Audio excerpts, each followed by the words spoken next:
आज का प्रोग्राम अस्सलाम वालेकुम एवरीवन, जो लोग भी हमें देख सक रहे हैं। मेरा नाम समझ इश्तियाक है और जो लोग मुझे नहीं जानते उनके लिए मैं बता दूं कि मैं एक स्पेशल एजुकेटर हूं और कि मैं काउंसलर टोरंटो कनाडा में मुकीम हूं। और ये हमारा लाइव टॉपिक और पॉलिटिकल, इकोनॉमिकल, मेंटल हेल्थ और हेल्थ के बारे में बात करें। तो आज की जो हमारी मेहमान है उनका नाम है अफसार फातिमा। अफसार का ताल्लुक सक्खर सिंध से है और अफसार एक माहिर नफ्सियात है।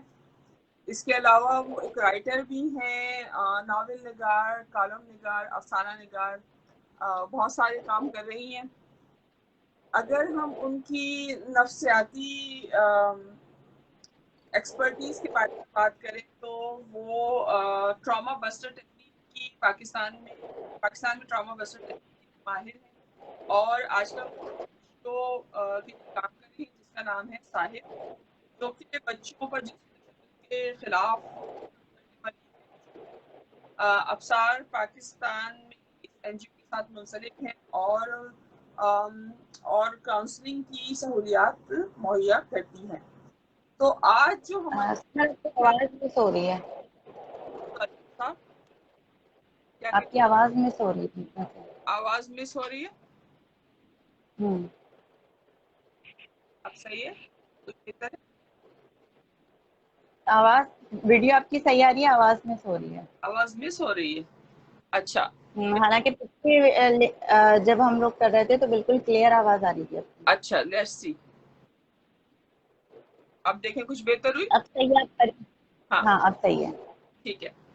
तो आज का जो हमारा प्रोग्राम है वो मेनली हम बात करेंगे चाइल्डहुड अब्यूज, निगलेक्ट और ट्रॉमा के बारे में कि वो क्या होता है और उसके क्या असरात हमारी एडल्ट लाइफ पर पड़ते हैं। तो अफसार, अस्सलाम वालेकुम, खुशामदीद अस्सलाम लाइव वालेकुम, ऑनलाइन में। बहुत शुक्रिया। चाहूंगी कि हम अपनी बात का आगाज करें अपने टॉपिक के हवाले से। जो मेरा पहला क्वेश्चन होगा, मैं चाहती हूँ कि हम बिल्कुल लो लेवल पर उतरकर बहुत आसान अल्फाज में उर्दू में हम ये समझाएं कि असल में चाइल्डहुड अब्यूज, ट्रॉमा और निगलेक्ट है क्या, और कैसे हम मालूम भी नहीं होता अपनी लाइफ में कि हम किन किन चीज़ों से गुजर कर आ चुके हैं और उन चीज़ों ने किस तरह हमारी पर्सनैलिटी पे हमारी पर्सनैलिटी पे असर और किस वो हमारी मौजूदा को मुतासिर करती है, जो हमारे रिश्तों पर असरअंदाज होती है। और क्या ऐसी कुछ स्ट्रैटेजी को लेकर हम सेल्फ हेल्प के थ्रू या काउंसलिंग के थ्रू उस ट्रॉमा और अब्यूज के असरात को कम। तो मेरा पहला क्वेश्चन ये होगा कि आप हमें ये बताइए कि असल में अब्यूज, चाइल्डहुड अब्यूज क्या है और वो किस तरह मुख्तलिफ है चाइल्डहुड निगलेक्ट या ट्रॉमा से। अच्छा, चाइल्डहुड अब्यूज की अगर हम बात करें तो बुनियादी तौर पर अ, 3 तरीके के जो मतलब बहुत सारे तरीके हैं अब्यूज के या तशद्दुद के जो बच्चों पर किया जाता है।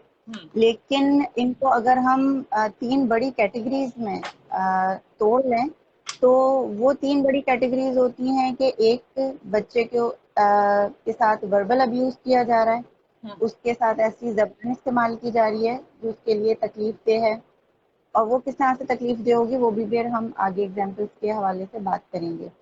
इमोशनल अब्यूज होता है जब बच्चे की इमोशंस को हर्ट किया जाता है, और सेक्सुअल अब्यूज होता है कि अगर बच्चे को जिनसी जो लोगों के अपने अगराज़ व मकासद हैं उसमें अगर बच्चे को इस्तेमाल किया जा रहा है तो वो सेक्सुअल अब्यूज या सेक्सुअल वायलेंस होता है। नेग्लेक्ट को भी हम बच्चे का जी जिनसी, सवाल दोबारा दोहराइए। मैं कह रही हूँ कि एक तो पंखा शायद चल रहा है आपके पीछे। हाँ, मेरे कमरे में पंखा है। हाँ, थोड़ी देर के लिए। मैं इसको बंद कर दूं? हाँ, हाँ देखते हैं उससे कुछ आवाज फर्क पड़ता है।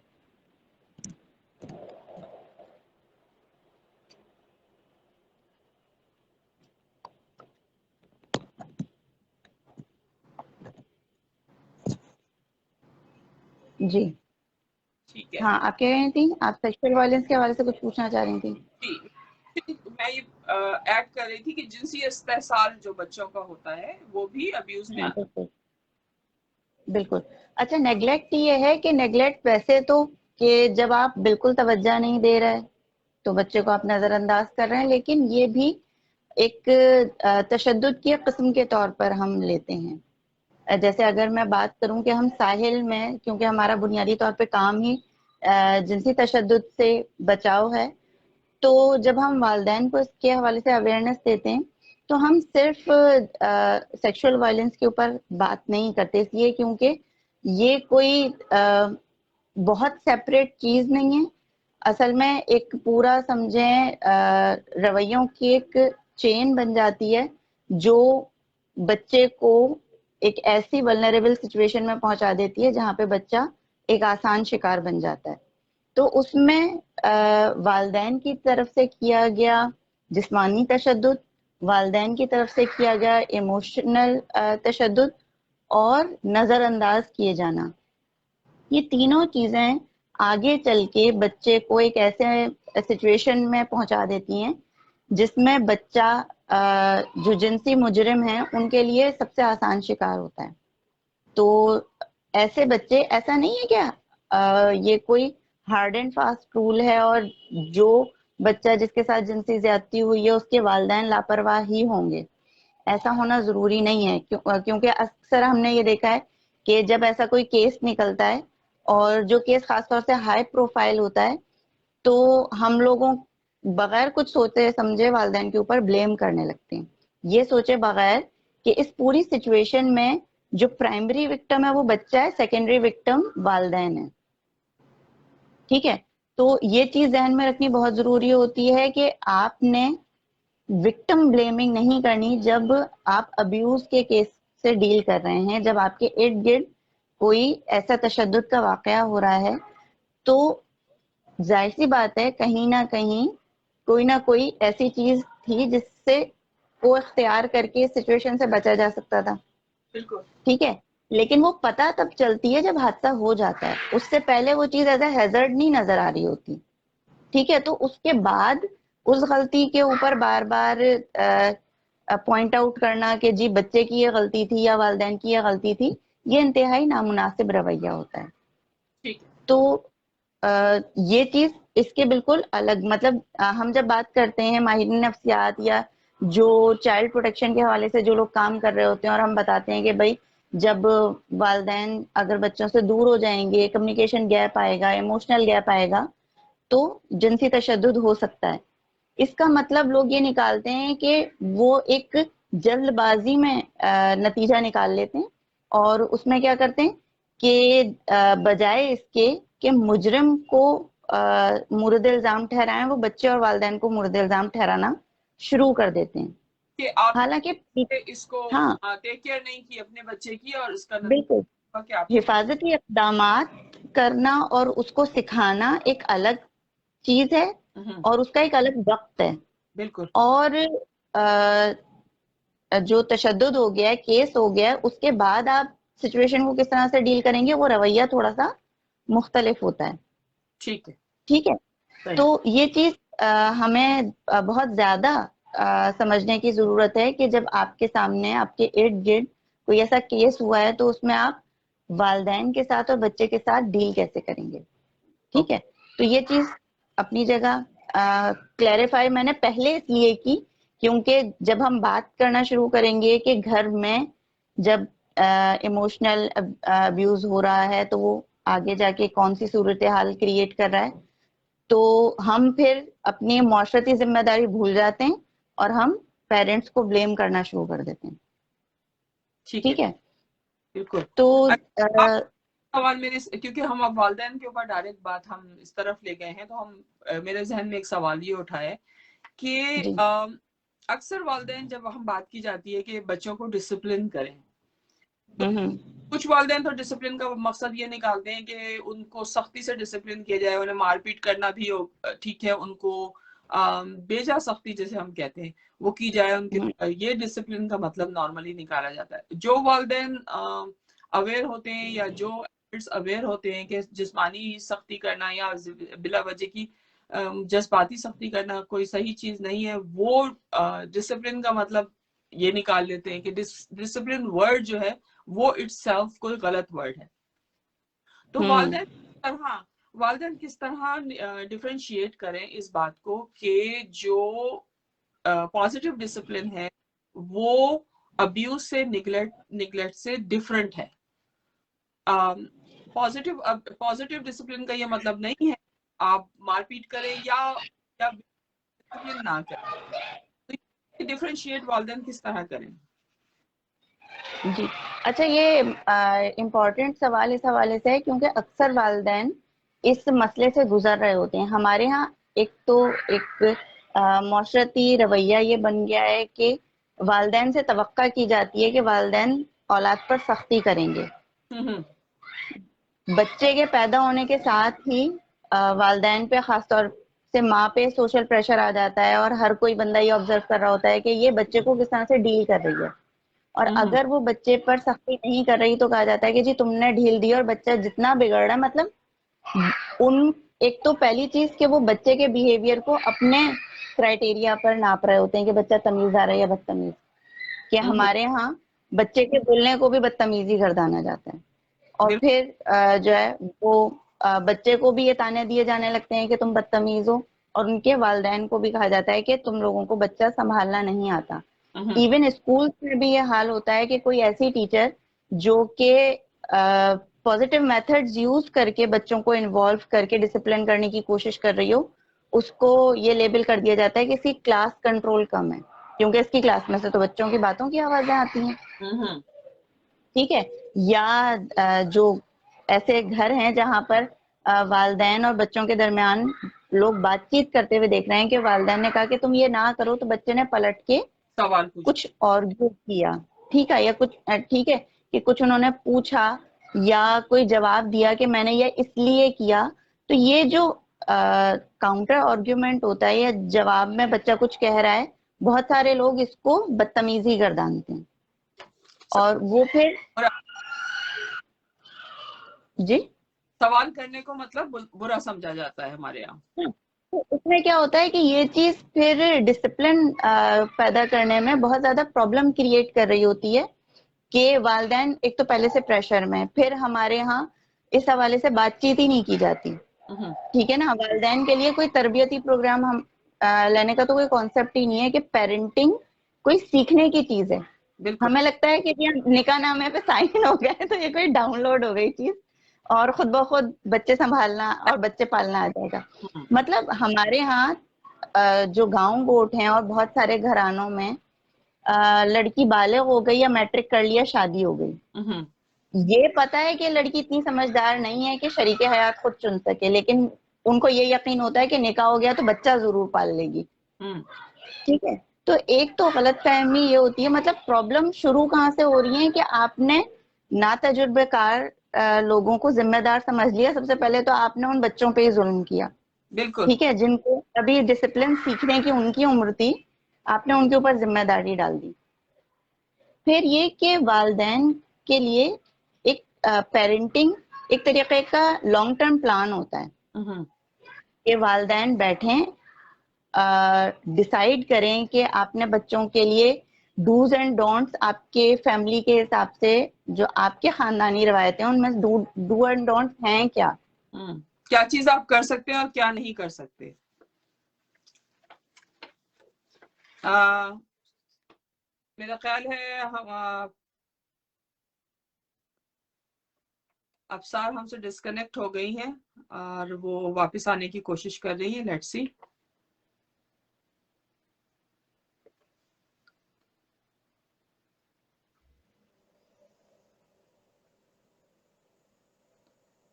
Afsar,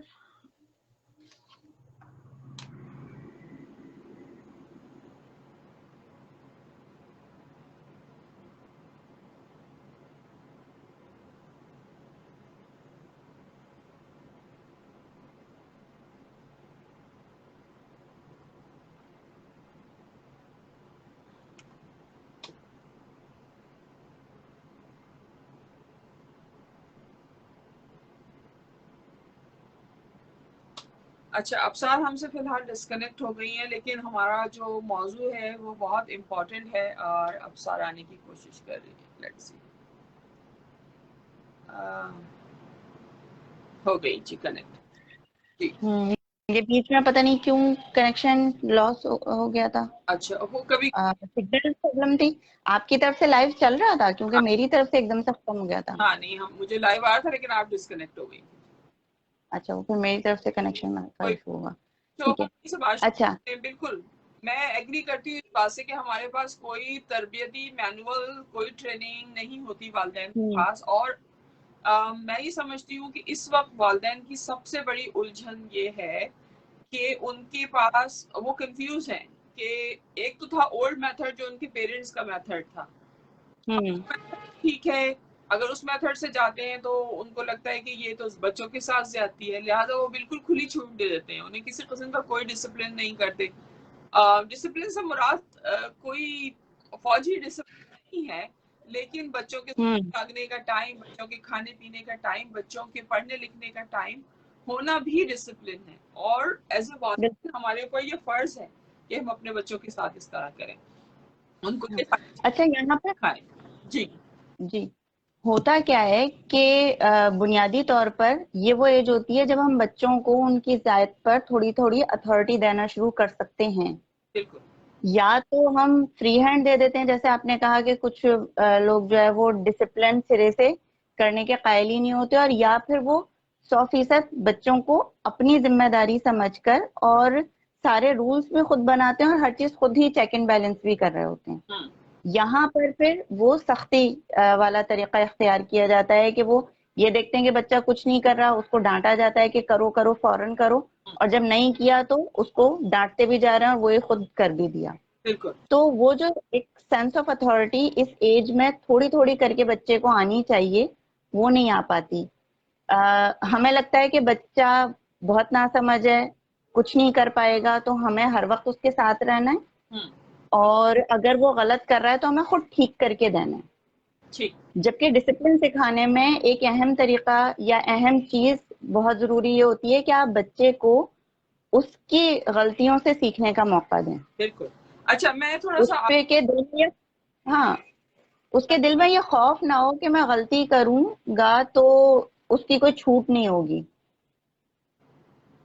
we should teach them के लर्निंग जो है वो मिस्टेक से ही होती है, आप गलती करके ही सीखते हैं। हाँ, बिल्कुल। वही एक सही। अच्छा, ऐसे में जी, बिल्कुल। इसमें क्या होता है कि बच्चा या तो कुछ भी नहीं करता क्योंकि उसे गलती करने से डर लग रहा होता है, हम्म। या फिर वो गलती तो करता है लेकिन एक्सेप्ट नहीं करता कि ये जो कुछ उसने किया है वो गलती है। अच्छा, अब और ये हम दोनों चीजें। आते हैं अपने टॉपिक की तरफ से दोबारा से। और मेरा सवाल ये है कि जब बचपन में आपको आपके वालिदैन से या दूसरे घर वालों से, रिश्तेदारों से, मोहल्ले वालों से, स्कूल में कहीं से भी किसी भी किस्म हम्म। चाइल्डहुड अब्यूज का सामना आप करते हैं, जिसमें कि जिस्मानी अब्यूज, जिनसी अब्यूज या वर्बल अब्यूज, आपको मुसलसल हम्म। कोई छोटा महसूस करा रहा है, आपको मुस्तकिल कह रहे हैं कि आप कम अक्ल हैं, आप में समझ नहीं है, या आपको बुरी बुरी बात कही जा रही है, आप जो भी खेलना चाहते हैं या करना चाहते हो उस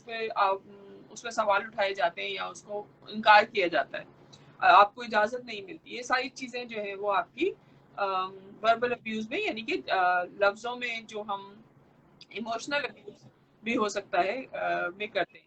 तो अब्यूज हो या निगलेक्ट है, माँ बाप ने आपको जो बेसिक नीड्स थी आपकी बचपन की, खाना पीना, कपड़े पहनना, शेल्टर, तालीम, वो आपको नहीं मुहैया की, निगलेक्ट किया, और उसकी वजह कुछ भी हो सकती है। आपके वालिदैन हम्म। डिप्रेशन, एंजाइटी का शिकार थे, या वो किसी ऐसी बीमारी का शिकार थे कि वो अनेबल थे करने के लिए, वो खुद विक्टिम थे उस सिचुएशन का, हम्म। में आप भी तरबियत साथ में पा रहे थे। तो वो एक कंबाइंड विक्टिमहुड होता है।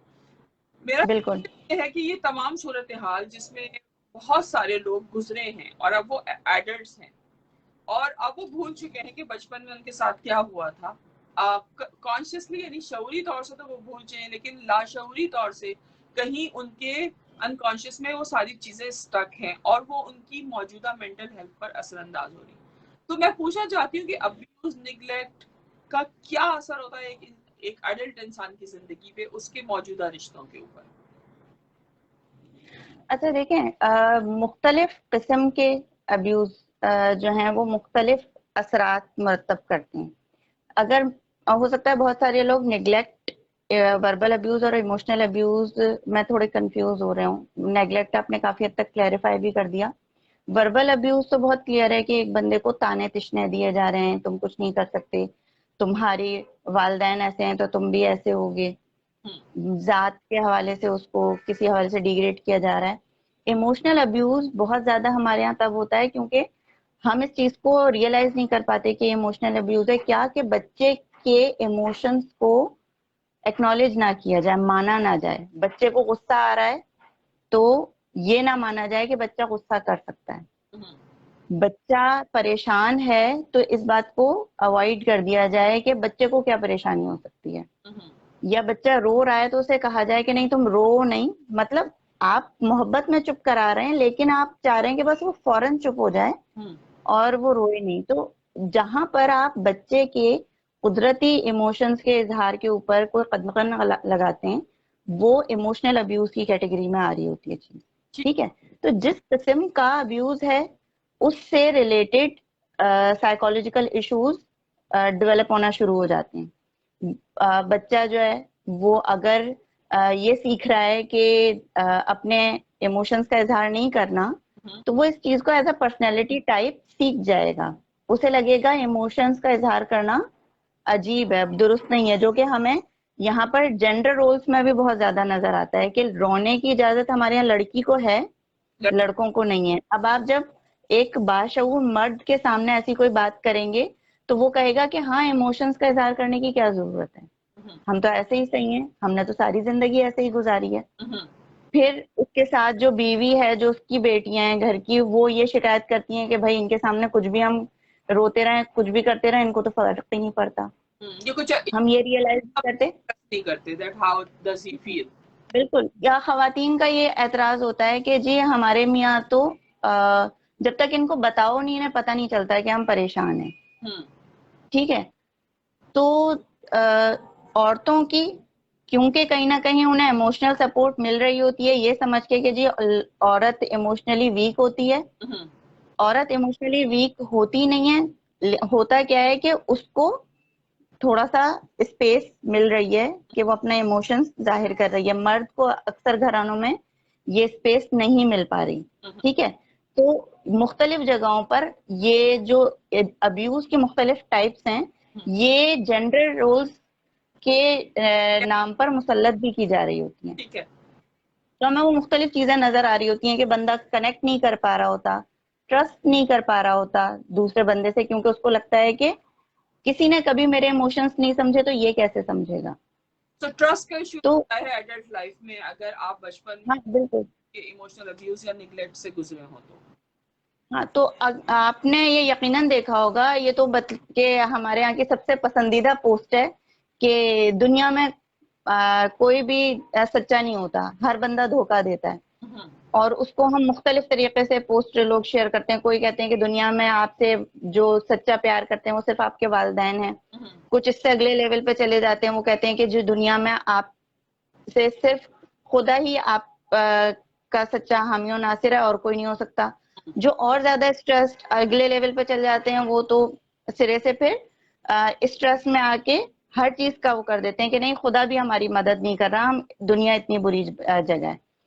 ये बुनियादी तौर पर मुख्तलिफ किस्म के अब्यूजेस के वो फ्रस्ट्रेटेड रिएक्शंस हैं जो हमें नजर आ रहे हैं कि हमारी इर्द गिर्द की लाइफ में हमें एक भी ट्रस्टेड रिलेशनशिप नहीं मिला कि बचपन में हम ये सीख पाते कि मोहब्बत लोग करते हैं, वालदैन तवज्जो देते हैं, वालदैन इमोशनल जो है वो सपोर्ट प्रोवाइड करते हैं। बहुत सारी जगहों पे मसला यही हो रहा होता है कि हम दुनिया को इतना बुरा इसलिए समझ रहे होते हैं क्योंकि हमारे एक्सपीरियंस में कोई पॉजिटिव याद होती ही नहीं है। बिल्कुल। और इसके अलावा ये बताएं कि सेल्फ वर्थ पर इसका क्या असर पड़ता है? अगर आपका बचपन में किसी भी किस्म के निगलेक्ट या अब्यूज से गुजरे हैं तो बड़े होने पे आपको अपना सेल्फ वर्थ कैसे, do you feel unworthy, do you feel less confident, वो क्या शख्सियत पे असरात हैं जो अब्यूज या निगलेक्ट की सूरत में होते हैं? हाँ, सेल्फ एस्टीम और जो अपने ऊपर एतमाद है, अपने आप से जो मोहब्बत है, उस पे तो सबसे पहले असर पड़ता है। मतलब ये कि बच्चा ये सीख रहा है कि वो इस काबिल ही नहीं है कि मेरे माँ बाप भी मुझसे मोहब्बत करें। ओके। तो वो आहिस्ता आहिस्ता उसको ये चीज एक फैक्ट की तरह जो है वो उसको एक्सेप्ट कर लेता है कि अगर कोई मुझे तवज्जो नहीं दे रहा तो वो इसलिए क्योंकि मैं इस काबिल हूं ही नहीं। तो फिर जो तवज्जो देता है उसके लिए भी वो इन मुख्तलिफ किस्म के शकूक व शुबहात में मुब्तला हो जाता है कि मैं तो इस काबिल था ही नहीं, तो फिर ये मुझसे क्यों इतनी मोहब्बत कर रहा है, ये मुझे इतनी तवज्जो क्यों दे रहा है, हम्म। इसके अपने कुछ मुफाद होंगे। हम्म। तो हमें जो बहुत सारे रिलेशनशिप्स में ये मसले दिखाई देते हैं कि वो एक दूसरे पे ट्रस्ट नहीं कर पा रहे, उसमें बहुत ज्यादा मसला ये होता है कि पीछे से जो उनकी जिंदगी गुजरती आ रही है वहां से वो ये एक्सपीरियंस करते आ रहे हैं हम्म। कि वो जिस पे ट्रस्ट करते हैं वो रवैया नहीं दिखाता या उस तरीके का एतमाद नहीं शो करता। फिर क्या होता है कि हमें ट्रस्ट चाहने के लिए हमारी उम्मीदें बहुत हाई हो जाती हैं हम्म। कि ये बंदा फला टाइप की कुर्बानी हमारे लिए देगा, तब जाके हमें यकीन आएगा हम्म। कि ये हमसे सच्चा है। और वो इतनी गैर हकीकी होती हैं कि कोई बंदा नहीं दे पाता। जैसे वालदैन की औलाद से अगर आप उम्मीदें देख लें, उसकी वजह यही है कि एक बहुत लंबे अरसे तक जिस किस्म के मुआशरे में उन्होंने जिंदगी गुजारी है, तो उनकी वाहिद उम्मीद उनकी औलाद है हम्म। कि ये हमें रिस्पेक्ट देगी, ये हमें एक ऐसा मुकाम देगी जो कि मुआशरे ने कभी नहीं दिया, हम्म। हमारी बात को अथॉरिटी के तौर पे माना जाएगा। हम्म। तो ये छोटी छोटी अलामतें होती हैं जहां पर इससे ये पता चल रहा होता है कि ये बेसिकली खुद से मोहब्बत की कमी, सेल्फ वर्थ की कमी होती है, जो हम कोशिश कर रहे होते हैं कि दूसरा हमसे इतनी मोहब्बत करे जितनी हम खुद से नहीं कर पा रहे। हम वो तो चीजों से लेने की कोशिश, एक्सपेक्टेशंस, हाँ, खालीपन, खालीपन। बहुत गैर हकीकी हद तक, हाँ, खालीपन भरने के लिए एक तरीके से कह सकते हैं आप कि हम दूसरों की जिंदगी के फैसले भी करें और वो खामोशी से मान लें। हम्म। हम उनके लिए कोई गलत फैसला भी कर दें तो वो उस पर एहतजाज ना करें क्योंकि हमने उनके लिए बहुत कुर्बानियां दी हैं। हम्म। यहाँ पर मतलब वो जो एक सिंपल लॉजिक है जो हम दूसरे के लिए देखते हुए, एनालाइज करते हुए समझ लेते हैं कि हाँ भाई, इसको ये हक नहीं था कि ये इसके लिए इतना खतरनाक फैसला करता, लेकिन जब हम खुद करने बैठते हैं और हमें ये एक तरीके से शक होता है कि हम इतने अहम नहीं हैं, हम्म। तो दूसरे से हमें वो चाहिए होती है, वेल। वैलिडिटी चाहिए होती है कि वो हमें अहम महसूस करवाए, हम्म। और उसके लिए फिर वो जो लेवल ऑफ एफर्ट है वो भी हम बढ़ाते चले जाते हैं। ठीक है। अच्छा, ये बताइए कि एक लास्ट सेल्फ मेरा एक सवाल इससे इसी सवाल से रिलेटेड है कि क्या हम्म। अगर बचपन में निग्लेक्ट किया गया है या इमोशनली, फर्स्ट ऑफ ऑल तो ये सवाल कि क्या एक अब्यूज दूसरे अब्यूज से ज्यादा अहम है या ज्यादा उसकी शिद्दत ज्यादा, जैसे कि आमतौर पे हमारे जहन में ये बात होती है कि जो जिनसी अब्यूज है, जो जिनसी इस्तेसाल है बच्चों का या बड़ों का, उसकी वो एक बहुत बड़ा अब्यूज है। लेकिन जो इमोशनल अब्यूज वालदैन ने जाने अनजाने में किया या दूसरी तरफ से सोसाइटी में कहीं और से, टीचर्स की तरफ से या नेबर्स की तरफ से या रिलेटिव्स की तरफ से आया, उसकी अहमियत इतनी नहीं है। तो ये बात सही है या गलत बदकिस्मती से ये बात गलत है। है? ओके। हम में से बहुत सारी ये सुनना चाहेंगे कि जिनसी तशद्दुद सबसे बुरा होता है, लेकिन सच्ची बात यह है कि हर किस्म का तशद्दुद उतना ही खतरनाक पर्सनैलिटी पे असर डालता है जितना जिनसी तशद्दुद डाल रहा होता है। और जिनसी तशद्दुद वर्स इसलिए हो जाता है क्योंकि हम बाकी तमाम तशद्दुद की अकसाम को गैर अहम समझ रहे होते हैं। मतलब ये सारे टाइप के अब्यूज को एग्जिस्ट कर रहे होते हैं एक बच्चे के लिए, बच्चे के साथ, क्योंकि उसको नजरअंदाज किया गया, घर में उसको मारा पीटा जाता रहता है, उसके जज्बात को अहमियत नहीं दी जाती, इसलिए एक मुजरिमाना जहन रखने वाला बंदा ने उसको ऑब्जर्व किया और अपनी चालें इस्तेमाल करके उसको इस्तेमाल किया। अब वो बच्चा विक्टिम बन के, सेक्सुअल अब्यूज के विक्टिम के तौर पे जब दोबारा फैमिली में आ रहा है, फैमिली को पता चल रहा है, तो अब उसके साथ मतलब वो मुख्तलिफ अलामात हैं जिसके साथ वो मुसलसल घिरा हुआ है। जब काउंसलिंग के लिए बच्चा जा रहा है या जब उसको मीडिया के सामने पेश किया जा रहा है, तो बात सिर्फ सेक्सुअल अब्यूज की हो रही है, इमोशनल अब्यूज की, नेग्लेक्ट की और मारपीट की बात कोई नहीं करेगा। ठीक है, कि उन सर्कमस्टेंसेस की बात कोई नहीं करेगा जिसकी वजह से बच्चा इस तमाम, जिसकी वजह से आप हाँ, अच्छा, किसी भी जिनसी तशद्दुद का।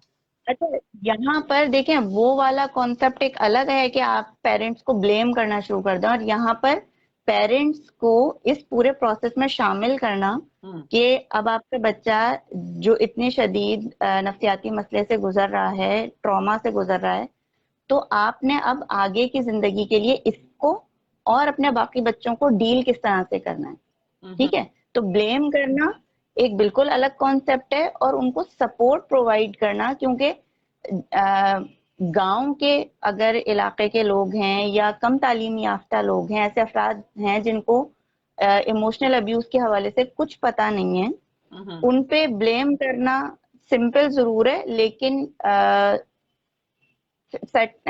जस्टिफाइड नहीं है। बिल्कुल, ठीक है, तो यहाँ पर जरूरत होती है कि आप उन्हें ये बताएं कि आपका रवैया बच्चे को किस तरह से नुकसान पहुंचा रहा है और आप इसको बेहतर किस तरह से कर सकते हैं। बिल्कुल, ठीक है, जब तक आप उसको बेहतर करने के लिए, वो खुद विक्टिम है अगर देखा जाए तो सिचुएशन के, हाँ बिल्कुल, क्योंकि वो एक चेन रिएक्शन बना हुआ है ना। बिल्कुल।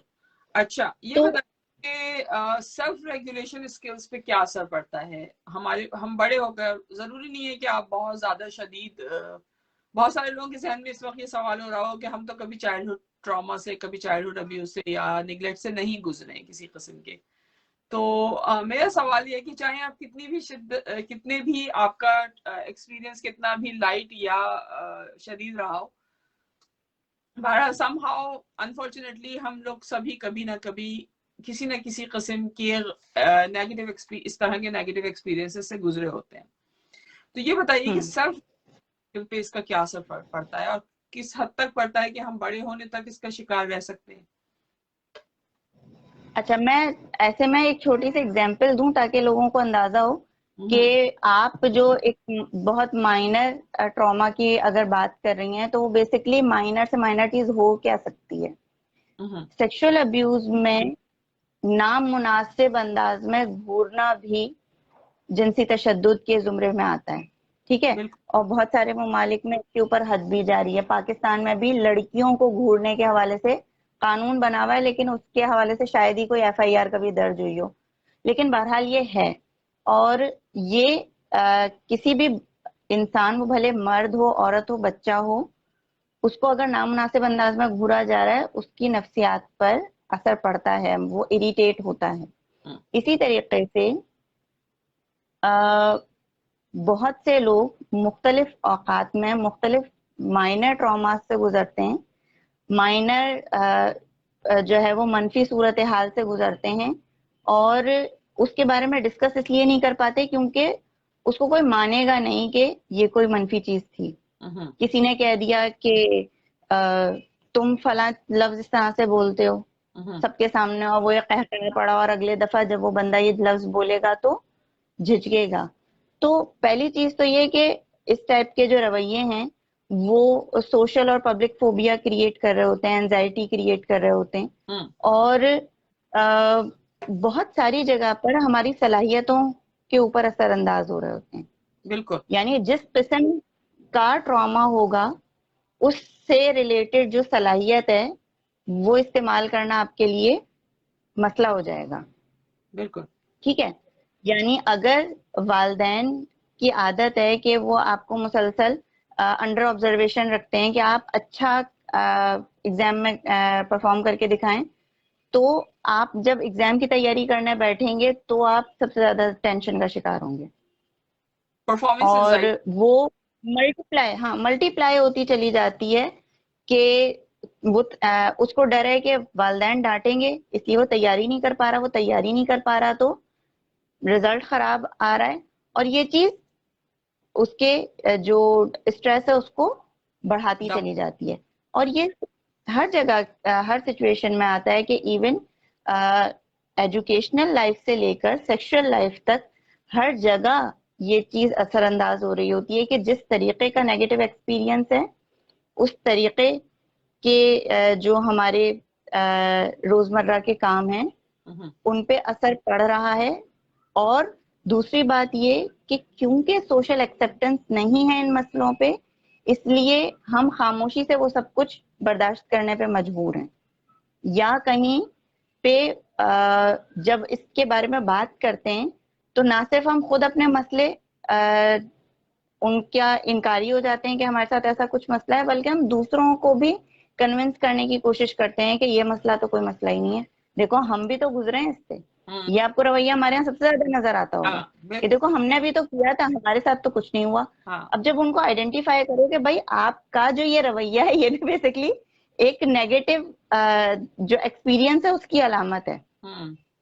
ये जो दूसरों के लिए गैर हसासी रवैया है कि आप दूसरे के प्रॉब्लम को समझ नहीं पा रहे, फील नहीं कर पा रहे कि वो किस दर्द से गुजर रहा है, ये भी आपके उस ट्रॉमा का ही रिएक्शन है, जिसको अगर मुनासिब अंदाज में ट्रीट करने का मौका मिले तो ना सिर्फ आप उस तकलीफ से निकल आएंगे बल्कि दूसरे को भी आप एक पॉजिटिव सपोर्ट प्रोवाइड कर सकेंगे।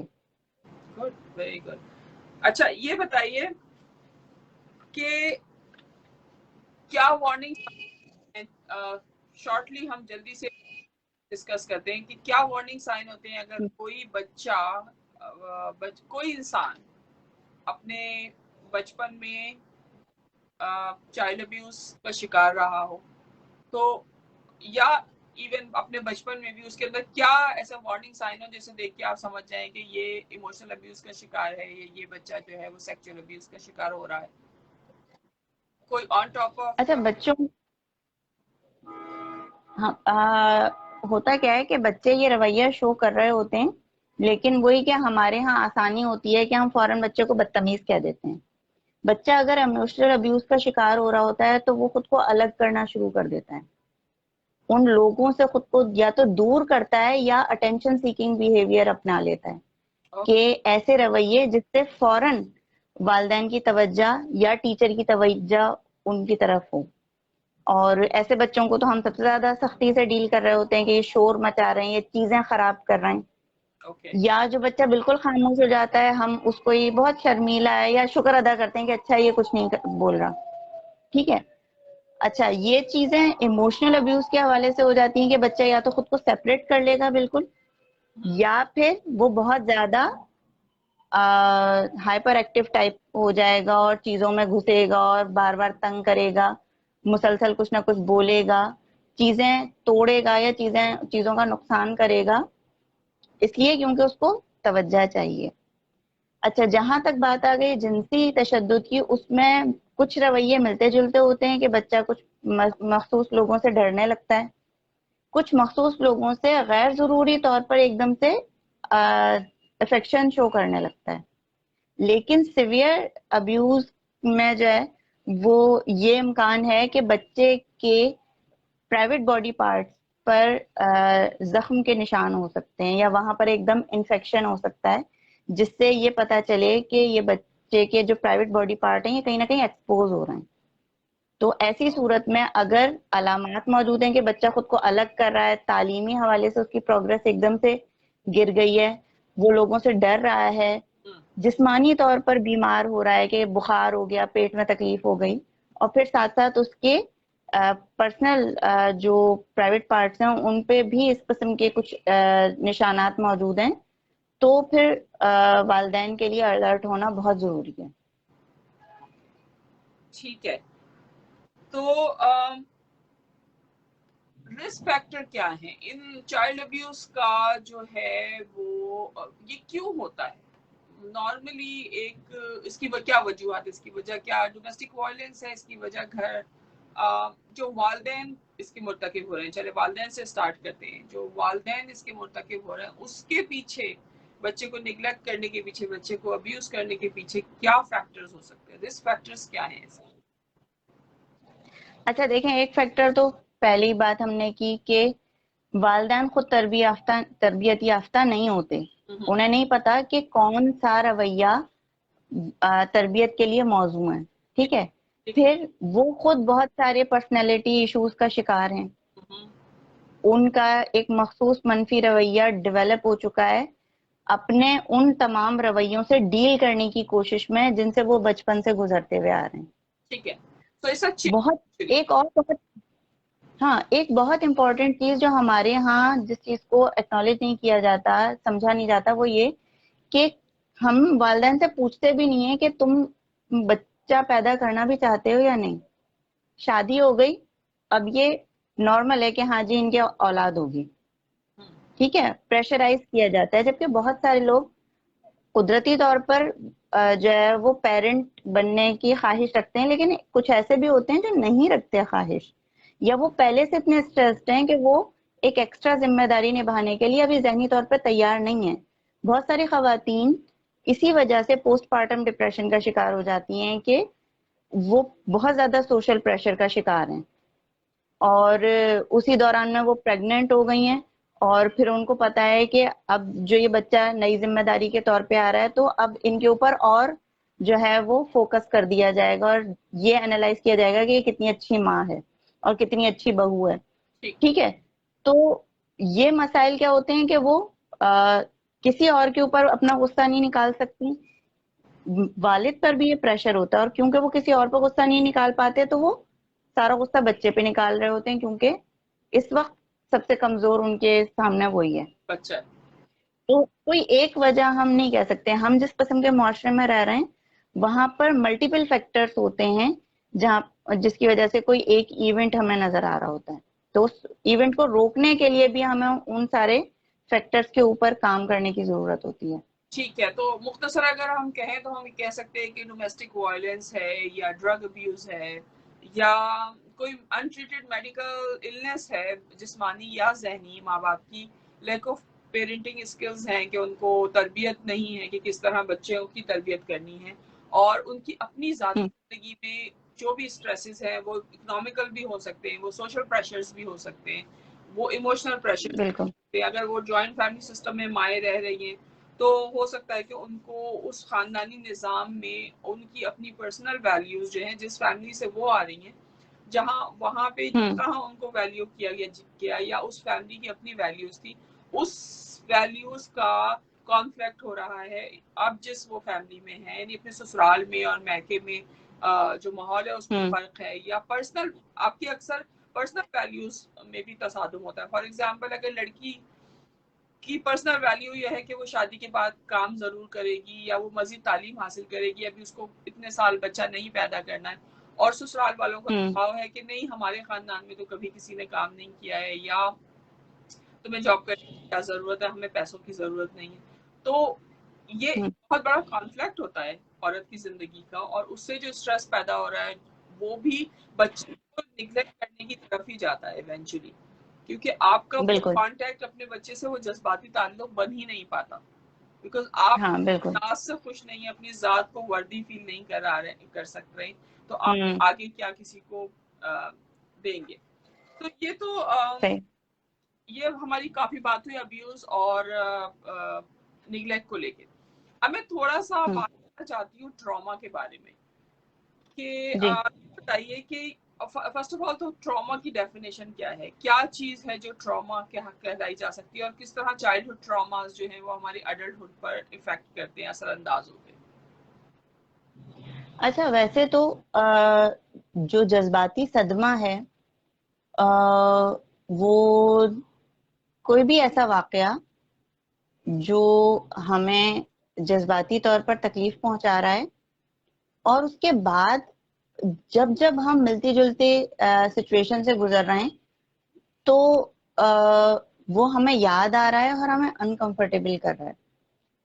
अच्छा, जज्बाती सदमे में मसला क्या होता है कि अक्सर ये बहुत छोटे छोटे होते हैं हमारे नजर में। जब हम पोस्ट ट्रॉमेटिक स्ट्रेस को डील कर रहे होते हैं तब तो अक्सर बहुत प्रोफाउंड लेवल के जो अब ट्रॉमास हैं हम उन पे बात करते हैं कि जो बहुत शदीद नौइयत के हैं।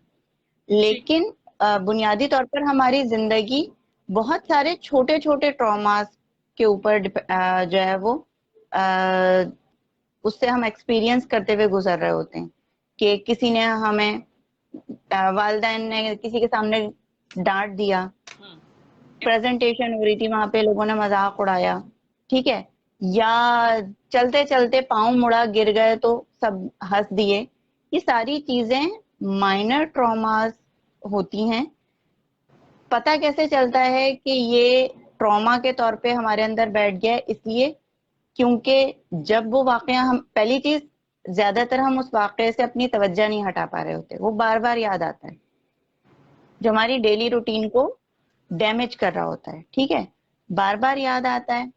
हम बहुत ज्यादा एंग्शियस हो जाते हैं कि उसकी वजह से पैनिक अटैक भी आ सकता है और हम बहुत सारे डेली रूटीन के काम करने से जो है वो कासिर हो जाते हैं। नाइटमेयर्स आने लगते हैं उसी वाकये से मुताल्लिक।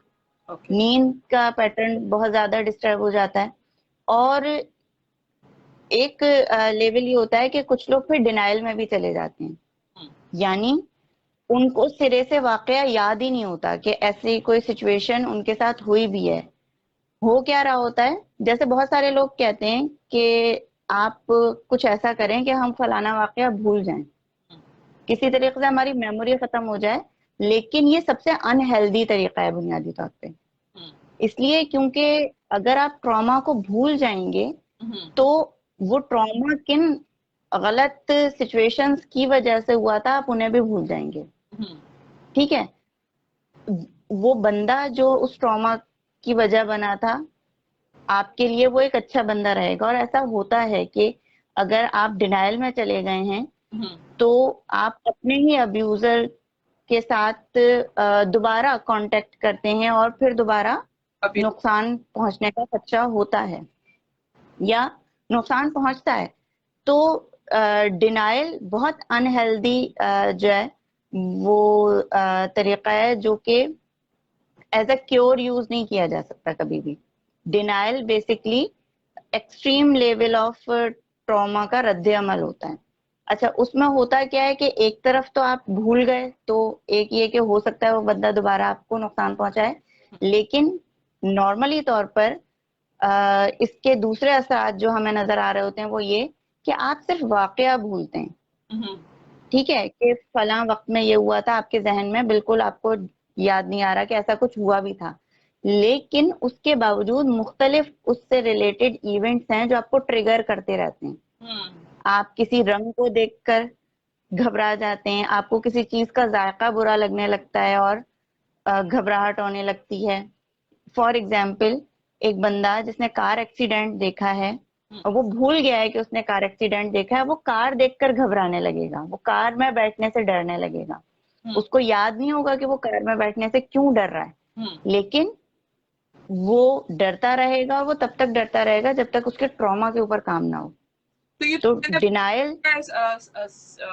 अफसार, अब मुझे याद आ रहा है आपकी कि बहुत सारे लोग हैं जो हाईवे पे ड्राइव करने से डरते हैं कि बहुत फास्ट स्पीड चलती है गाड़ी, हाईवे पे बहुत तेज रफ्तार चलती है, या कुछ लोग हैं जो रात में ड्राइव करने से करते हैं, मतलब खौफ खाते हैं। जो फियर्स हैं हमारे चीजों को लेकर का सिरा कहीं ना कहीं जुड़ा हुआ है हमारे पास में, बिल्कुल कहीं ना कहीं वो चीज बहुत सारे, हाँ, बहुत सारे जो फोबियाज हैं उनका बेस जो है वो कोई ना कोई ट्रॉमेटिक वाकया होता है, या फिर फोबियाज लर्न होते हैं कि बेसिकली वो ट्रॉमा किसी और का था, उसका रवैया मैंने ऑब्जर्व किया और मैं भी डरने लगी कि फलानी चीज जो है वो खतरनाक होती है।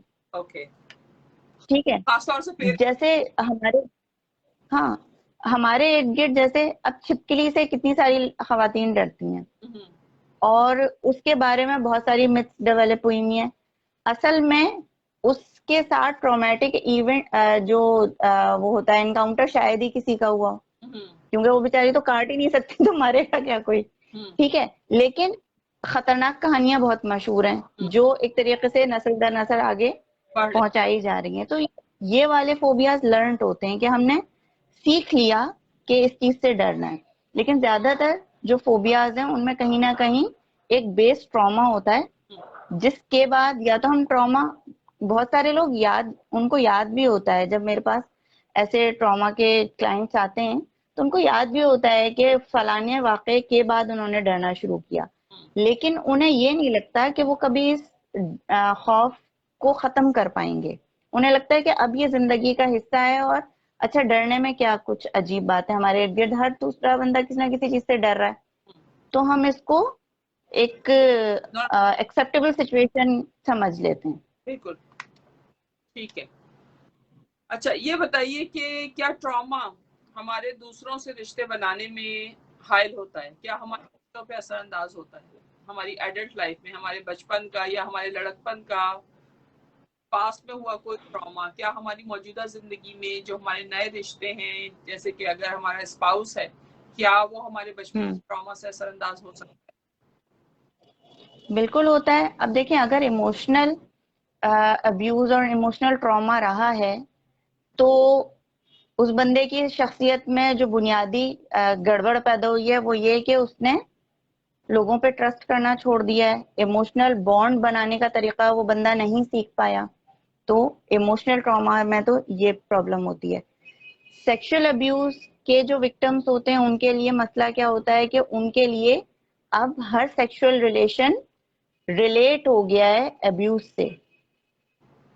और हमारे यहाँ अनफॉर्चुनेटली जिस तरीके से अरेंज मैरिजेस में, या क्योंकि हमारे यहाँ इस हवाले से बात नहीं की जाती, अच्छे खासे पढ़े लिखे अफराद भी सेक्सुअल रिलेशन के हवाले से शादी के बाद भी एक दूसरे से बात करना नामुनासिब समझते हैं।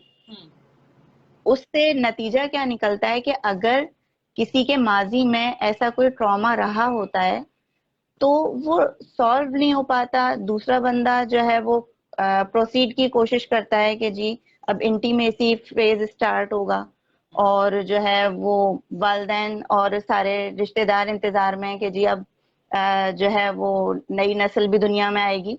तो ये सारी चीजें सिचुएशन को और ज्यादा खराब कर देती हैं कि एक बंदा पहले से जिनसी तशद्दुद का शिकार रहा है, उसके लिए जो सेक्सुअल रिलेशन है वो कोई पॉजिटिव चीज नहीं है। उसके लिए वो उस सिचुएशन के बारे में सोचना ही बहुत शदीद ट्रॉमेटिक है। और फिर उससे बात किए बगैर उसको एक इंटीमेट रिलेशन में जबरदस्ती इन्वॉल्व करने की कोशिश की जाती है, और हर तरफ से ये प्रेशर आने लगता है। तो इसका नतीजा उससे कहीं ज्यादा भयानक निकलता है जितना हम लोग सोच सकते हैं। डाइवोर्सेस हो जाती हैं, मुमकिन है कि जो इस सिचुएशन का विक्टिम रहा है वो सुसाइड अटेम्प्ट करे, या वो बिल्कुल बेहिस हो जाए कि वो एडजस्ट करने की कोशिश कर रहा है या कर रही है कर ले और जिंदगी निभा भी रही है, लेकिन अब वो कोई रिएक्शन नहीं दे पा रहा या नहीं दे पा रही जब उसके साथ इंटीमेट हुआ जा रहा है। तो ये प्रॉब्लम्स होते हैं और इस पे बात नहीं कर पाते लोग, तो वो और चीजों को मसलों को खराब कर देते हैं। बिल्कुल। तो ये बताइए मुझे कि ट्रॉमा, आपका मेंटल हेल्थ ट्रॉमा जो आपका एक इमोशनल या मेंटल हेल्थ का इशू है, किस तरह आपका जिस्मानी सेहत का इशू बन जाता है लॉन्ग टर्म? अच्छा देखिए, जिस्मानी सेहत पे उसका असर इस हवाले से हो सकता है कि लोगों का खाने का पैटर्न खराब हो जाता है, नींद का पैटर्न बहुत ज्यादा डिस्टर्ब होता है, क्योंकि उसके साथ साथ मुसलसल स्ट्रेस होता है, मुसलसल जो फाइट मोड है एक तरीके से आपका नर्वस सिस्टम का, वो हर वक्त एक्टिव रहता है। तो आपके जिस्म के बहुत सारे इंटरनल ऑर्गन्स ऐसे वक्त में भी एक्टिव हैं जब उन्हें एक्टिव नहीं होना चाहिए। डाइजेस्टिव सिस्टम बहुत ज्यादा जो है वो एक्टिव हुआ है, आपके ब्लड सर्कुलेशन जो है वो बढ़ी हुई है, हार्ट बीट बढ़ी हुई है, खाना जो है वो आपको कभी भूख लग रही है, कभी बहुत ज्यादा भूख लग रही है, कभी बिल्कुल भूख नहीं लग रही। तो वो चीजें आगे जाके मुख्तलिफ किस्म के मसाइल पैदा करती हैं कि या तो दिल के बीमारियां पैदा हो सकती हैं, डाइजेस्टिव सिस्टम की बीमारियां पैदा हो सकती हैं, वजन एकदम से या तो बहुत ज्यादा घट जाता है या बहुत ज्यादा वेट गेन हो जाता है, हार्मोनल इम्बैलेंस के इश्यूज शुरू हो जाते हैं। तो लॉन्ग टर्म में देखने में वो चीज उससे रिलेटेड नहीं लगती, क्योंकि वो लोग आइडेंटिफाई नहीं कर पाते कि ये जो हमारा रवैया स्टार्ट हुआ है बेसिकली फला सदमे के बाद से शुरू हुआ है। लेकिन आगे चल के आहिस्ता आहिस्ता क्या होता है कि वो मसाइल पाइल अप होते चले जाते हैं और वो सिवियर जिस्मानी मसाइल में कन्वर्ट हो जाते हैं। ईटिंग डिसऑर्डर्स बहुत कॉमन होते हैं। ईटिंग डिसऑर्डर में इमोशनल ईटिंग बहुत या इमोशनल ईटिंग का बहुत ताल्लुक आपके ट्रॉमा या अब्यूज से रहा होता है। अगर आप बचपन में या थोड़े अर्से पहले भी उसका शिकार हुए तो वो स्लोली ग्रेजुअली आपकी शख्सियत का हिस्सा बन जाता है और आपको पता भी नहीं लगता, और वो किस तरह आपके इंटरनल ऑर्गन्स को किस तरह नुकसान पहुंचाती है बिंज ईटिंग। या बुनियादी तौर पर हो क्या रहा होता है कि हम इतने ज्यादा डाउन हुए हुए होते हैं, इतना ज्यादा स्ट्रेस्ड हुए हुए होते हैं कि हमें खुद को डिस्ट्रैक्ट रखने के लिए कुछ ना कुछ करना होता है और उन एक्टिविटीज में हम लोग ज्यादा इन्वॉल्व होने की कोशिश करते हैं जो हमारे दिमाग को खुशी फराहम कर सकें। तो वो मुख्तलिफ एक्टिविटीज, ड्रग एडिक्शन भी इसीलिए इस किस्म के सदमात के बाद बहुत ज्यादा हमें नजर आती है, क्योंकि वो आपके दिमाग को जो है वो वक्ती तौर पर खुशी की सिग्नल्स फराहम करता है। तो आप सेक्सुअल एक्टिविटीज लोगों की बढ़ जाती हैं। बेसिकली आप अपने इमोशंस को डिस्ट्रैक्ट करते हैं, कोई भी चीज, हाँ बिल्कुल, चाहे वो फूड हो, चाहे वो अल्कोहल हो, चाहे वो टेलीविजन हो, चाहे वो एक्सरसाइज भी हो। कुछ लोग एक्सेसिव एक्सरसाइज, बिंज शॉपिंग तक लोग करते हैं शॉपिंग हो, जब स्ट्रेस होता है। हाँ, तो वो नम करते हैं बेसिकली अपने जज्बात को, जिनसे वो हैंडल नहीं, जिन जज्बात को कर पा रहे होते, अपनी सेल्फ रेगुलेशन, अपने जज्बात को रेगुलेट नहीं कर पा रहे होते, तो उसको डिस्ट्रैक्ट करके ऐसी हैबिट्स डेवलप कर लेते हैं जो जिस्मानी और जहनी दोनों तरीके से उनके लिए नुकसानदेह हो जाती है। अच्छा, हमने काफी आज काफी मेरा ख्याल है हमने बात की, तो मैं एक आखिरी सवाल ये करके फिर मैं लोगों के सवाल लेना चाहूंगी। कि क्या ऐसा होता है कि हम कोई बचपन का ट्रॉमा जो बचपन में भूल जाए, वो हम कभी बड़े होकर वो वापस आ जाता है और हम रीलिव करते हैं उस एक्सपीरियंस को, या हम जो है वो उसके सिम्टम्स हम महसूस करते हैं उस ट्रॉमा के, और हम कॉन्शियसली हम अवेयर नहीं होते कि हम इस चीज से गुजर, और जब हम तो उसमें अगर ऐसा महसूस हो रहा हो कि कोई चीज है जो इफेक्ट कर रही है, बज़ाहिर जो आपकी प्रेजेंट लाइफ है वो बिल्कुल पुरसुकून है, उसमें जो आप चाहते थे आप कर रहे हैं, आपका करियर अचीवमेंट अपने हाई लेवल पे है, आपको फैमिली में अच्छा सब कुछ चल रहा है, सब चीजें ठीक है, लेकिन उसके बावजूद एक नाखुश होने का एक एलिमेंट आपकी जिंदगी का हिस्सा है। तो क्या काउंसलिंग से हम वापस जाके और वो उस ट्रॉमा से, उस एक्सपीरियंस, उस नेगेटिव एक्सपीरियंस से बाहर आ सकते हैं? हाँ बिल्कुल, काउंसलिंग मदद करती है, लेकिन काउंसलिंग में एक चीज जो बहुत ज्यादा अहम है, जो अक्सर लोगों को अंदाजा नहीं होती, कि क्लाइंट का खुद मेंटली तौर पर रेडी होना कि मैं इस मसले से निकलना चाहता हूँ या निकलना चाहती हूँ, ये बहुत अहम है। ओके, जाहिर सी बात है, इस नुक्ते तक पहुंचने के लिए भी कभी कभार जो माहिर नफ्सियात है, जो आपका मौलिज है, वो आपको मदद करेगा। लेकिन होता क्या है कि फर्ज करें एक बंदा मुझसे खुद राब्ता कर रहा है, उस वक्त वो थोड़ा सा रिलक्टेंट है, लेकिन आहिस्ता आहिस्ता क्योंकि राब्ता उसने खुद किया है, तो वो आहिस्ता आहिस्ता ट्रैक पे आ जाएगा और जहनी तौर पर तैयार हो जाएगा कि हाँ मुझे इस मसले से निकलना है। दूसरी सिचुएशन ये होती है कि दूसरे बंदे उसको घसीट के लाएं कि जी इसका इलाज कर दो। अब वो बहुत अरसे तक भी अगर सेशंस लेता रहता है, तो ज्यादातर केसेस में क्या होता है कि उसका कोई नतीजा नहीं निकल पा रहा होता, क्योंकि उस बंदे ने अनइंटेंशनली या अनकॉन्शियसली एक बैरियर बनाया हुआ है हमारी बातचीत के और उसके दरमियान में, कि वो कन्विंस नहीं होना चाहता, इसीलिए वो जितनी भी सिचुएशंस मतलब जितने भी उनके साथ सेशन लिए जाएं, वो बात फिर दोबारा जीरो पे पहुंच जाती है। तो क्लाइंट का खुद इस बात पे कन्विंस होना बहुत जरूरी होता है कि क्या वो इस मसले से निकलना चाह रहा है। ऐसे में फिर जरूरत पड़ती है कि थोड़ी सी फैमिली को इस हवाले से पता हो कि इसको ट्रीट किस तरह से करना है, क्योंकि फैमिली बेसिकली हमारे पास तो फैमिली ये क्या कह रही होती है कि हम चाह रहे हैं कि ये ठीक हो जाए, लेकिन बैक एंड पर उनका रवैया बिल्कुल मुख्तलिफ होता है और उसको बाकायदा जताया जा रहा होता है कि अगर वो किसी नफ्सियाती मसले का शिकार है तो ये शायद कोई बहुत गलत बात है और ये शायद उसकी कोई गलती है। तो वो बेसिकली उसकी जो मेरे सेशन से रेजिस्टेंस है वो मुझसे रेजिस्टेंस नहीं है, वो फैमिली बिहेवियर से रेजिस्टेंस है उसकी। तो वो चीज प्रॉब्लम क्रिएट कर रही होती है। कि ऐसे में पहले थोड़ा सा फैमिली को हमें ऐसे ट्रैक पे लाने की जरूरत होती है कि फैमिली को पता हो कि इस बंदे के साथ डील कैसे करना है, कि उसको आहिस्ता आहिस्ता ऐसे इमोशनल सपोर्ट प्रोवाइड की जाए कि उसको पता चले या उसको फील हो कि हाँ मुझे सुना जा रहा है और मुझे समझा जा रहा है, तब वो जाके राजी होगा कि हाँ मैं इस मसले से निकल सकता हूँ। उसे ये ट्रस्ट डेवलप हो जाए कि उसके लिए हेल्प मौजूद है, समवन कैन हेल्प हिम और हर। बिल्कुल। तो अच्छा, ये तो हमने काफी अच्छी अच्छी बातें, मतलब काफी चीजें हमने कवर अप कर ली। और ऐसा करते हैं कि हम थोड़े सवालात लेते हैं, ताकि हमें जी देखती हूँ मैं कि हमारे पास क्या सवालात हैं हमारे इस वक्त, ताकि मैं हमारे अच्छा ये मैं पोस्ट ट्रॉमेटिक बहुत अच्छा जी सवालात जो हैं मुझे यहाँ पे नजर आ जाए। काफी सारे कमेंट्स भी आए हैं सिंपल जो मेरे पास हाँ आप इस वक्त मैं इसको करने की कोशिश करती हूँ। आप ये कमेंट कुछ नजर आ रहा है या कोई सवाल है? हाँ हम मिलके कर सकते हैं। मैंने अभी देखा था एक सवाल।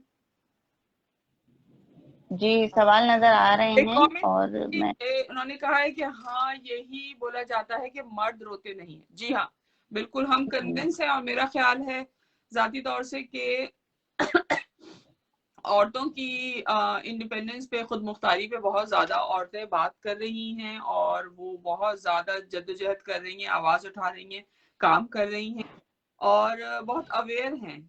जो पढ़ी लिखी वर्किंग वुमेन या इवन स्टे होम मॉम्स या स्टे होम लेडीज हैं, वो बहुत अवेयर हैं अपने राइट्स के बारे में, उनको पता है किस तरह बात करनी है। लेकिन अभी तक हमारी सोसाइटी में मर्दों के पास वो स्पेस नहीं है कि वो कर सकें, वो बता सकें। तो अब उसका फॉर्मूला तो आसान सा तो कोई है नहीं, सिवाय इसके कि मर्दों को थोड़ी जरूरत दिखानी, थोड़ा मर्द बनना पड़ेगा और उनको जो है वो अपनी बात करना, कह देना शुरू करना पड़ेगा। अच्छा आज हाँ, हमारे पास साथ में और कोई कमेंट है? साथ में हमें ये भी करना है कि बतौर मतलब यहाँ पर खवातीन अगर अपना कोई किरदार अदा करना चाहें तो वहां पर वो जो अपनी औलाद है या अपने इर्द गिर्द जो उनके बहन भाई हैं उनके लिए थोड़ी सी स्पेस पैदा कर सकती हैं कि उनको इमोशनल सपोर्ट प्रोवाइड करें। शुरू में वो यकीनन वो इमोशनल सपोर्ट लेने में झिझकेंगे, लेकिन आहिस्ता आहिस्ता जब घर का माहौल डेवलप होता जाएगा तो वो एटलीस्ट आपसे जरूर शेयर करेंगे कि वो क्या फील कर रहे हैं। तो वो जो बहुत शदीद स्ट्रेस है मर्दों के ऊपर कि उन्हें इमोशनली अपने एहसासात बिल्कुल नहीं शो करने, वो कहीं ना कहीं थोड़ा बहुत कम जरूर हो जाएगा। बिल्कुल उन्हें स्पेस मिलना शुरू हो जाएगी। और एम्पैथी से ही आप दूसरे इंसान को अपनी एम्पैथी शो करके ही आप बता सकते हैं कि हम आपके हमदर्द हैं, हम आपके दुश्मन नहीं हैं, हम आपके हमदर्द हैं। क्योंकि मर्दों के सर पे एक बहुत ताज सजाया गया है जो बहुत उनके लिए तकलीफदेह हो चुका है ऑलरेडी। तो बिल्कुल ये अच्छा ये कौन है? अल्ताफ निजामानी साहब है, इन्होंने लिखा है lots of appreciation for your initiative, thank you so much. और हैं सो मेनी पीपल। अच्छा मुझे यहाँ पे मलिक बिलाल साहब का एक सवाल नजर आ रहा है कि फोबिया की तो हमने बात कर ली कि लोग खतरनाक चीजों से और बेजरत चीजों से डरने लगते हैं, लेकिन कुछ लोगों में खतरनाक चीजों से बिल्कुल खौफ नहीं होता, तो ये क्या वजह होती है? तो इस पे भी हम बात करते हैं। अच्छा, एक चीज तो ये कि जब हम सीख जाते हैं कि किसी खतरनाक सिचुएशन को कैसे डील करना है, तो हमारा खौफ खत्म हो जाता है। ठीक है, प्रैक्टिस होती है उनकी, जो आहिस्ता आहिस्ता उनको, उनका ब्रेन कैलकुलेट करके ये सब कुछ कर रहा होता है।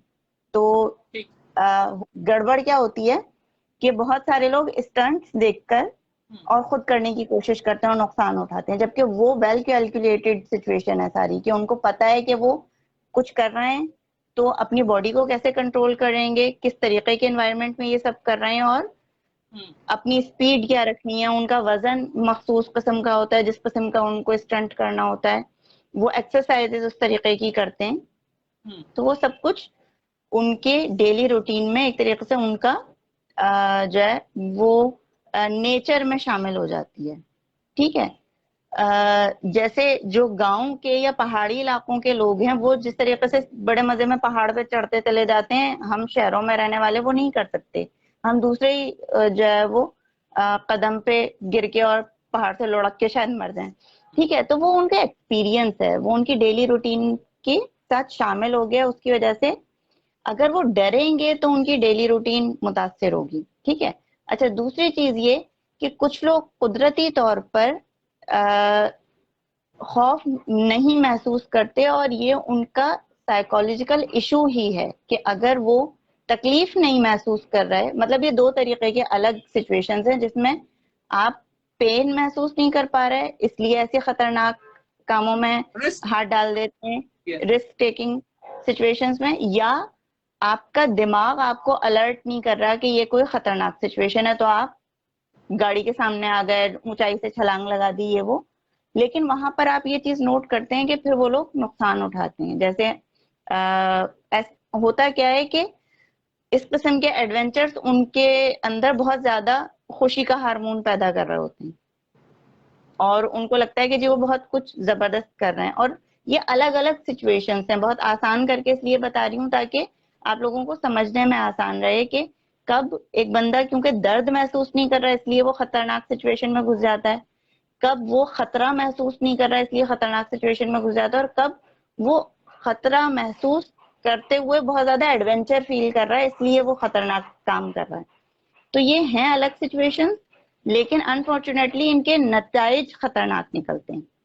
और जो लोग सेफ रह के ये खतरनाक स्टंट्स वगैरह और खतरनाक एडवेंचर कर रहे होते हैं, वो वेल कैलकुलेटेड और वेल प्रैक्टिस्ड होता है। तो ये फर्क हमें जरूर समझना चाहिए। ट्रेंड होते हैं, वो ट्रेंड प्रोफेशनल जो बिल्कुल। जो रिस्क लेते हैं वो ट्रेंड प्रोफेशनल। हम्म। अच्छा, एक सवाल यहाँ पे मुझे नजर आ रहा है, ये है मलिक बिलाल साहब का, बड़ों की तो काउंसलिंग की जा सकती है, छोटे बच्चों के हवाले से भी कुछ रहनुमाई फरमाएं।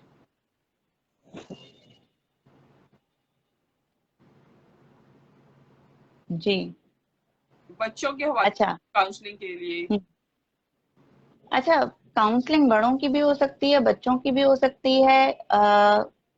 काउंसलिंग स्पेशलिस्ट होते हैं, चाइल्ड स्पेशलिस्ट काउंसलर्स जो होते हैं वो भी अलग होते हैं। मैं जो रेकमेंड करूंगी वो हर किसी को मैं यही रिकमेंड करती हूँ कि आप जब किसी पर्टिकुलर इशू के हवाले से सही हल चाह रहे हैं तो आप जाएं उसके स्पेशलिस्ट के पास ही, ताकि आपका मसला दुरुस्त तौर पे हल हो सके। तो साइकोलॉजिस्ट में भी एक ही साइकोलॉजिस्ट हर मसला हल नहीं कर सकता, इसमें भी स्पेशलिस्ट होते हैं, अलग अलग लोग होते हैं जिनकी या तो डिग्री उससे रिलेटेड होती है या वो एक मखसूस इदारे में और एक मखसूस सिचुएशन में इतने अरसे से काम कर रहे होते हैं कि उस हवाले से फिर उनकी एक्सपर्टाइज डेवलप हो चुकी होती है। तो ये बेहतर होता है कि हम उस बंदे से राब्ता करें जो उस शोबे में माहिर है, ताकि हम जल्दी मसले के हल की तरफ पहुंच जाएं, बजाय इसके कि हमें जो लग रहा है कि यानी हमारा किसी पे एतमाद है, या हमारे पास बहुत, सच्ची बात यह है कि पाकिस्तान जैसे मुआशरे में ये लिमिटेशन भी है कि आपको इतने आसानी से पर्टिकुलर मसले का एक्सपर्ट नहीं मिलता।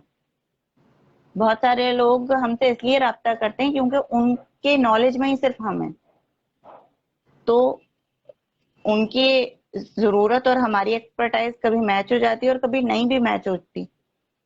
लेकिन ये कि अगर आपके पास मौका है तो ये जरूर कोशिश करें कि आप जिससे राब्ता कर रहे हैं वो उस मसले का माहिर जरूर हो, वरना आपका टाइम भी जाया होगा, आपका पैसा भी जाया होगा, और एक गलत माहिर के पास जाने से आपका ट्रस्ट भी डैमेज होगा। बिल्कुल। तो चाइल्ड साइकोलॉजिस्ट से रब्ता करने की कोशिश करें, बच्चों की साइकोलॉजी। हम्म। अच्छा, एक सवाल और है कि अगर किसी इंसान में जज्बात बिल्कुल ना हो, उसकी क्या वजह हो सकती है? किस किस्म की जज्बाती वाबस्तगी, किसी किस्म की जज्बाती वाबस्तगी महसूस ना हो? जी, ये जो है वो अक्सर चाइल्डहुड इमोशनल ट्रॉमास का नतीजा होता है। कुछ लोग एक पर्टिकुलर कंडीशन का भी शिकार होते हैं जिसकी वजह से वो इमोशनली लोगों के वो इस तरीके से कैलकुलेट नहीं कर पाते, मतलब वो नहीं समझ पाते कि सामने वाला का जो, ये कुदरती हमारा एक तरीके से हमारी स्किल है कि हम दूसरे के अल्फाज, लहजे के उतार चढ़ाव, बॉडी लैंग्वेज से ये पता चला लेते हैं कि ये इस वक्त किस तरीके के जज्बात से गुजर रहा होगा। लेकिन कुछ साइकोलॉजिकल कंडीशंस ऐसी होती हैं जिसमें वो लोग ये सलाहियत नहीं रखते।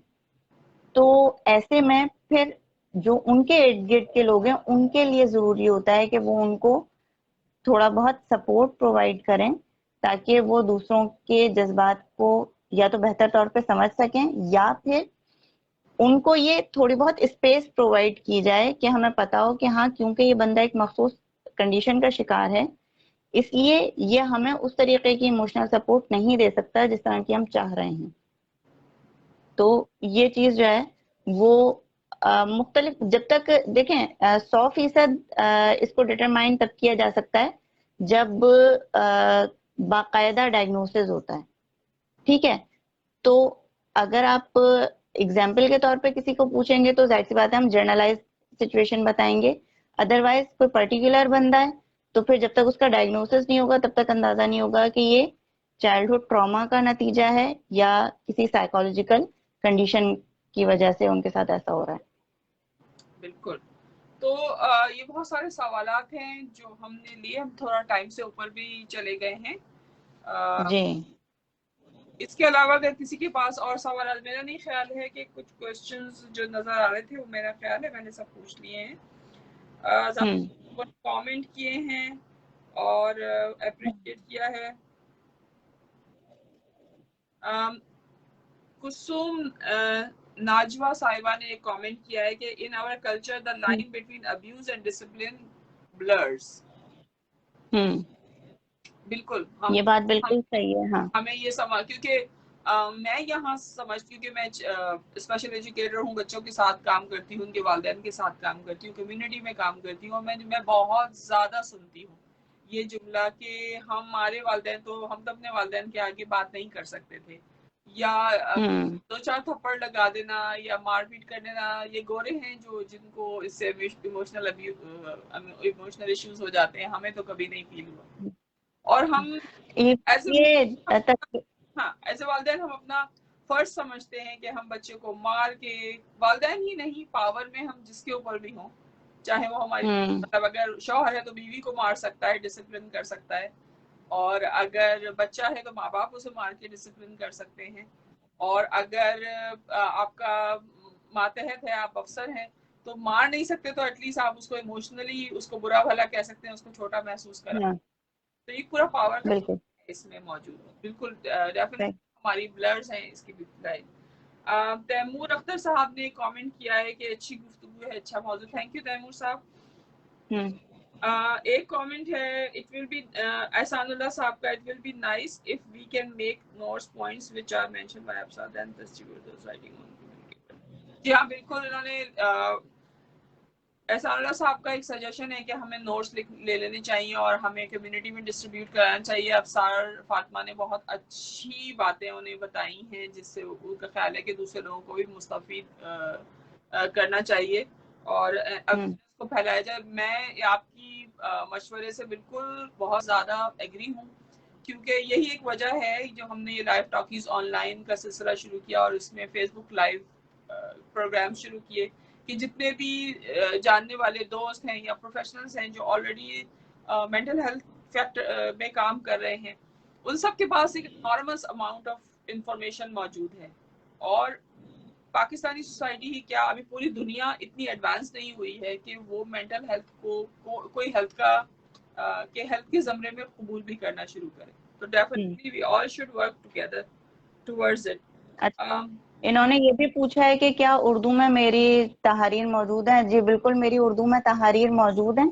और आप अगर हम सब जो साइट है ब्लॉग्स की, वहां पर जाएंगे और मेरा नाम लिखेंगे तो आपको मेरी सारी तहरीर बहुत आसानी से मिल जाएंगी। या अगर मेरा ग्रुप ज्वाइन करेंगे तो वहां पर मैं जो कुछ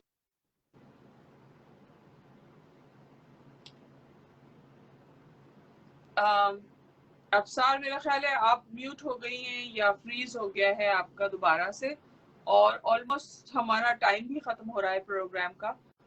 तो और अगर आप बाद में रिकॉर्डिंग देखते हैं इस प्रोग्राम की और आपके पास सवालात हैं मजीद पूछने के लिए, तो आप नीचे लिखकर वो सवालात पूछ सकते हैं अफसार, और अफसार आप कोशिश करेंगी कि उन सवालात के जवाब दें। आपके पास मेरे लिए कोई क्वेश्चन है, I work with children. I have so much knowledge and information about these topics, especially the topic we are discussing today. तो आप मुझसे भी सवाल पूछ सकते हैं। आप अपने दोस्तों को इनवाइट कर सकते हैं कि वो हमारा live talkies online group join करें और हमारे साथ मिलकर मेंटल हेल्थ, इमोशनल हेल्थ की अवेयरनेस को फैलाएं।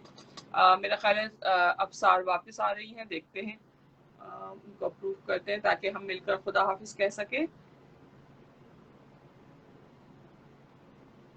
और तमाम देखने वालों का बहुत बहुत शुक्रिया कि आपने हमें ज्वाइन किया। अफसार को ज्वाइन करने में प्रॉब्लम हो रही है, तो मैं यहाँ पे अपनी बात खत्म करूंगी। हम थोड़ा टाइम से आज चले गए, क्यों ऊपर हो गए हैं, थोड़ा सा एक्सटेंड हो गया टाइम, क्योंकि हमारा टॉपिक बहुत सेंसिटिव था और बहुत कुछ था पूछने के लिए। मैं ये समझती हूँ कि जितनी इंफॉर्मेशन इस टॉपिक पर, इस मौजू पे मैं पहुँचाना चाहती थी, शायद उसकी मैं आधी भी नहीं पहुँचा सकी।